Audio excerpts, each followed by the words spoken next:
Hello friends, welcome back to my channel. आज हम लोग कक्षा 7 के लिए हिंदी विषय से शिक्षण योजना बनाना सीखेंगे।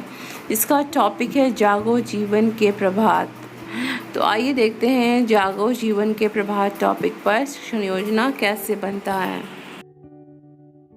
सबसे ऊपर शिक्षण योजना लिखेंगे, फिर दिनांक, कक्षा, विषय, समय। दिनांक इस डेट को पढ़ाएंगे, कक्षा 7, विषय हिंदी, समय 40 से 45 मिनट। लर्निंग आउटकम, बच्चे कविता का सस्वर वाचन कर लेते हैं, बच्चे कविता का भावार्थ बता लेते हैं, बच्चे अभ्यास प्रश्नों को हल कर लेते हैं। ये हमारा लर्निंग आउटकम है। हमें इन पॉइंट्स को अचीव कराने के लिए बच्चों से हमें एक्टिविटी और टेक्निक अपनाना है। तो आइए देखते हैं इसका प्रक्रिया क्या होगा। प्रकरण, जागो जीवन के प्रभात।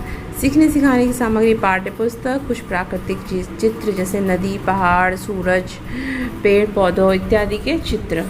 सीखने सिखाने की प्रक्रियाएं, क्रम संख्या, चरण, समय, आकलन का तरीका।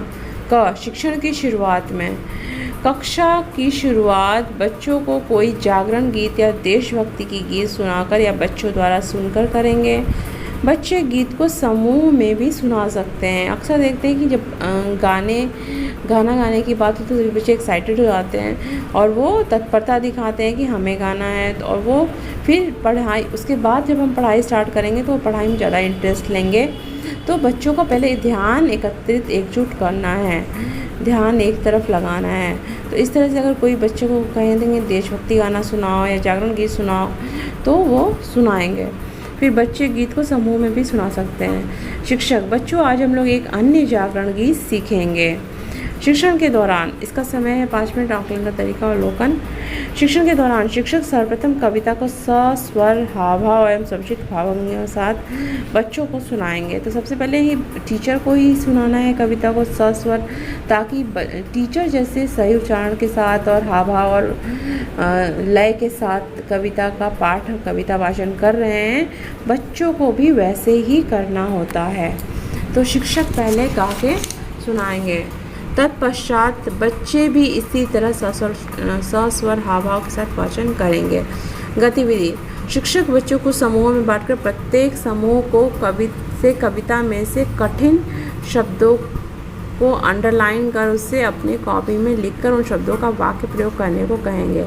एक गतिविधि ये कराएंगे कि बच्चों को कुछ समूहों में बांट देंगे, फिर कविता में जो कठिन शब्द आए हैं उन्हें कहेंगे कि अंडरलाइन करो, लाइन खींचिए उनके आगे और उसे अपने कॉपी में लिखकर उनसे वाक्य प्रयोग, उन शब्दों का वाक्य प्रयोग करने को कहेंगे। शिक्षक कविता का भावार्थ समझाकर कठिन शब्दों का अर्थ श्यामपट्ट पर लिखेंगे। फिर उसके बाद शिक्षण तो पहले तो कविता का सस्वर वाचन किया, उसके बाद एक्टिविटी कराई, फिर उसके बाद कविता का भावार्थ बच्चों को बताएंगे। फिर उसके बाद जो कठिन शब्द आएंगे पढ़ाने के दौरान ही उन्हें उसी समय लिखते जाएंगे, लेकिन बच्चे उस समय नहीं लिखेंगे, बच्चे उस समय ध्यान से चीज़ें सुनेंगे। गतिविधि, शिक्षक कुछ प्राकृतिक दृश्य बच्चों को दिखाएंगे। बच्चे अपने समूह में विचार विमर्श कर उससे कुछ वाक्य लिखेंगे और कोई बच्चा प्रत्येक समूह से आकर प्रस्तुतिकरण देगा। तो इसमें क्या करना है हमको कि देगा,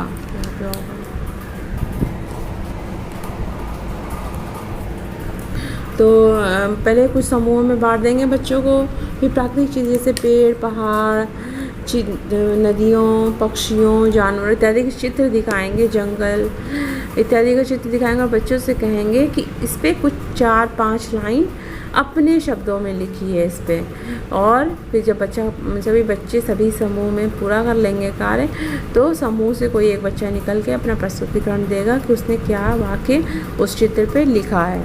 फिर शिक्षण के अंत में शिक्षक बच्चों को कुछ वाक्यों के भाव स्पष्ट करने को कहेंगे। कविता में कुछ पंक्तियों के भावों, कुछ पंक्ति लिख देंगे श्यामपट्ट पर, कहेंगे कि इसका भाव स्पष्ट करो, इसका भावार्थ क्या है। इसका समय है 10 मिनट। आकलन का तरीका और अवलोकन। गृह कार्य, बच्चे कविता के रचयिता जयशंकर प्रसाद के बारे में कॉपी पर लिखकर लाने को कहेंगे।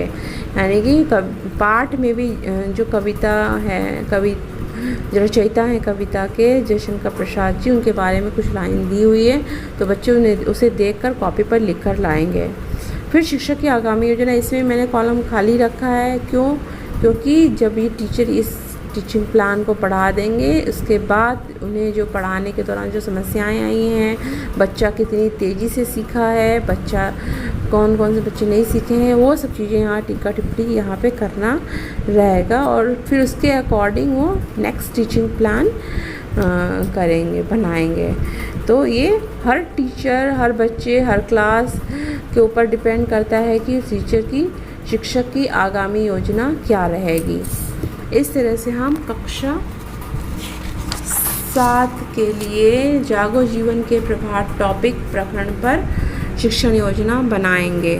धन्यवाद। यदि आप लोगों ने मेरा चैनल सब्सक्राइब नहीं किया है तो please subscribe my channel and do like my videos. मेरे वीडियोस ज़रूर लाइक करिए और अपने आपको यदि किसी टॉपिक पर टीचिंग प्लान चाहिए, शिक्षण योजना चाहिए तो कमेंट में ज़रूर मेंशन करिए। मैं उस पर टीचिंग प्लान बनाकर ज़रूर जल्दी से जल्दी अपलोड कर दूँगी। Thank you.